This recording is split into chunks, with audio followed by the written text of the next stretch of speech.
stylish আৰু elegant look এটাৰ কাৰণে আমি কি কৰিব পাৰো তাত আমি এতিয়া কেইটামান টিপছ কম সেই টিপছ কিটা আপোনালোকে ফলো কৰিবচোন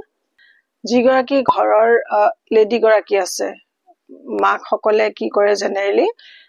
সকলোকে আগত ৰাখে ল'ৰা ছোৱালী হাজবেণ্ড ঘৰখন সকলোকে আগত ৰাখোতে নিজৰ টেকাৰ কৰিব পাহৰি যায় সো তেওঁলোকে কি কৰিব লাগিব ধৰি লওক প্ৰথমৰ পৰাই তেওঁলোকে নিজকে যদি অলপকে টেক কেয়াৰ কৰি নিয়ে তেতিয়াহলে তেওঁলোকৰ এটা বয়সলৈ গৈ পেলাই তেওঁলোকৰ ৰিগ্ৰেট নহয় তেওঁলোকে কি কৰে এটা বয়স হৈ যায়গে তেওঁলোকে পাহৰি যায় যে নিজক অকমান টেক কেয়াৰ কৰিব লাগে ডে টু ডে লাইফত খুব বেছি তাৰ কাৰণে সময় পইচা আপোনাৰ বহুত বেছি একো নাযায় আপোনাৰ অলপকে যদি ডে টু ডে লাইফত নিজক টেক কেয়াৰ কৰি যায় তেতিয়াহলে নিজৰ পিন্ধাও ৰাখিনি যদি অকমান চাই কেনেকে পিন্ধিব লাগিব কেনেকে কি কৰিব লাগিব আমি অৰ্নামেন্টস কি পিন্ধিব লাগিব ফুটৱেৰ কি পিন্ধিব লাগিব আমি ড্ৰেছ কেনেকে পিন্ধিব লাগিব কোনটো এজত আমি